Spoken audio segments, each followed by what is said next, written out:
In this video, I'll show you how to use GitHub zip files. A GitHub zip file is a downloaded copy of a project from GitHub. It usually contains all the folders, files, code, and documentation from a repository, packaged into one compressed file. First, open the GitHub repository you want to download. On the main repository page, look for the green code button. Click it, then select Download Zip.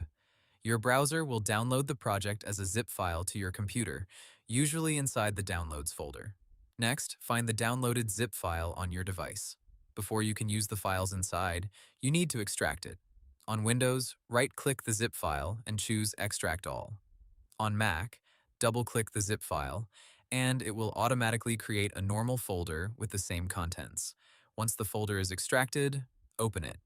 You should see the project files, such as README files, source code folders, images, configuration files, or setup instructions.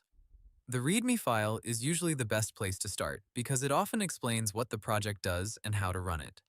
If the project is a website, app, or software tool, you may need extra programs installed, such as Node.js, Python, Git, or another development tool. Follow the instructions provided by the project creator carefully.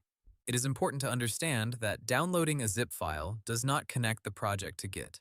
This means you can view, edit, and use the files locally, but you will not automatically receive future updates from the GitHub repository. If you only want to inspect the code, copy files, or use a project quickly, downloading a zip file is a simple option. But if you plan to contribute or keep the project updated, using Git clone is usually better. Hope the tutorial was helpful. Subscribe to my channel and see you in the next video.